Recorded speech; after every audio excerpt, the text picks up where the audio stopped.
Hey guys, Monk here. I just wanted to get this video in despite my bowl of pinto chili ramen before midnight so I could call it Monk Mondays, which is what I've been meaning to do for a long time. It's a series that I'm trying to start, and I really just want to get a regular thing going so you guys can have something to come here and watch every single week. And it'll be something different every week. I'm going to start trying to actually stream a show, Monk Mondays, and then post the recording of that stream show up here to YouTube. And that show I'm trying to bring in pros and other relevant, notable figures to talk about various different stuff in Halo and gaming. Maybe about other stuff too in the future, but first I just want to keep it Halo, something I know pretty well.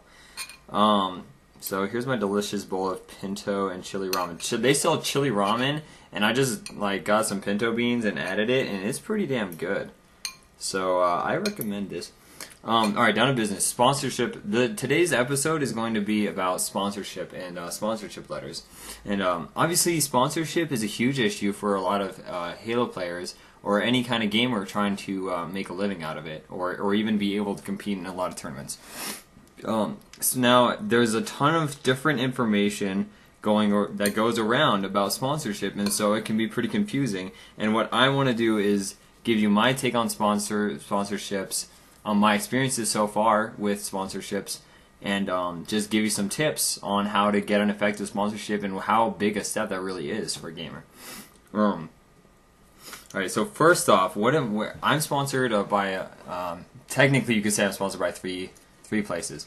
The smallest one is Balls. They send Balls energy drink. They sent me a shirt, and it says sponsored by Balls, so I'm sponsored by Balls apparently. The second thing, so that wasn't very effective, obviously. That was in response to the sponsorship letter I sent to them. Now, maybe in the future they'd want to do more, I don't know, but moving on. Then the other thing, minor kind of sponsorship I have is with Duckster.com. And they're kind of a website that is trying to be like a Facebook for gamers, but also with rewards. So you refer people to their site, complete challenges, or kind of like having Gamerscore on Duckster, but then these actually translate into redeemable points from a shop. Now, honestly, to me, the whole thing seems like a scam because they're offering sponsorships to a ton of people right now, and it really just seems like a ploy to try and get more traffic to the site. And I'm not even sure that they can offer what they claim to be able to offer. I guess we'll see how it turns out. I mean, I'm not condemning it totally, but we'll see how it turns out. So that's my second sponsorship. My third sponsorship is a more serious one. It's with Colorado Cutthroat Connection, C3 for short. And that's our local chapter of the National Video Game Association, which is a nationwide organization with chapters in 11 states. I'll link it and you can look it up whether it's in your state or not. And they have tournaments for all kinds of games, fighters, Halo, PC games, StarCraft, that you can go to that are pretty cheap and which just able to kind of edge you into the tournament scene. And also, I mean, their goal is to get bigger and bigger, and they're really starting to ramp it up. So check out their tournaments and see if you can go win some money, because they're looking to get some serious sponsorships this year and offer some serious cash prizes. That's the National Video Game Association, and I'll link you to them. So that's my third sponsorship, and what they've done for me is they have essentially provided me some hotels for their tournaments, and also free entry into most of their tournaments. So I get to go to their tournaments, play for no risk, and win a lot of money, and or a fair amount of money, and more than I would otherwise.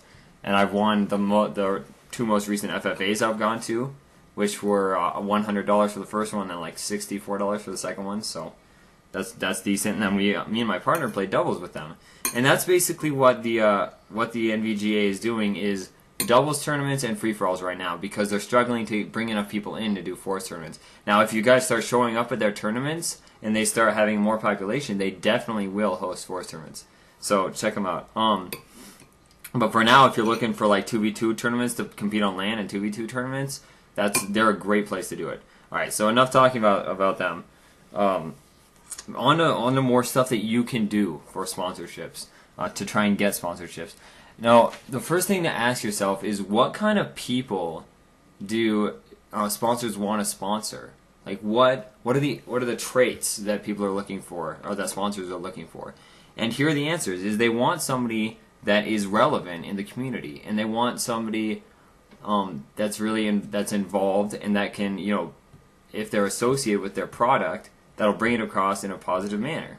So if you're talking to like somebody like Boss Nasty, he might have a fair number of subscribers on YouTube, and at first they might say, "Oh, that might be a good thing," and maybe that's to his advantage right now. But I think if any sponsor looks a little bit in depth into Boss Nasty, they're going to realize they don't want to be sponsored by him, because anybody hears that Boss Nasty is sponsored by blank, then it's going to be like a negative connotation, and a negative association with that product. So you want to be a figure that is seen in a positive light by the community, and hopefully is extremely skilled.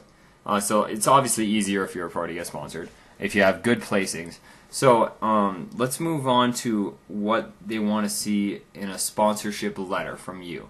And tying in that last thing, they want to see your tournament placings. They want proof that you're a player worth sponsoring, that you have the skill to represent them at a tournament and be noticed. So they want to see your event experience, and here's my suggestion: is put together a tournament history of all your event and LAN experience, with dates in chronological order, and then your placings. And if you have any first place placings, highlight them in bold. Or if you don't have any first place, use top 3 placings. Or if it's like major MLG tournaments, like top 8, top 16, top 32, just highlight your best placings. And then let them know what the relevance of those placings is, and just show them what you got in terms of your tournament history, and that'll be a big thing that they want to see. Now that's kind of obvious, honestly. So let's move on to some more intangible things, or some things that people might not think about right off the bat in terms of tournament, in terms of sponsorship, and what they want to see. They want to see personality. And that contributes to relevance in the community. And anytime you're more involved, the more connections you have, the more they'll want to sponsor you, which is a great reason to get involved in YouTube.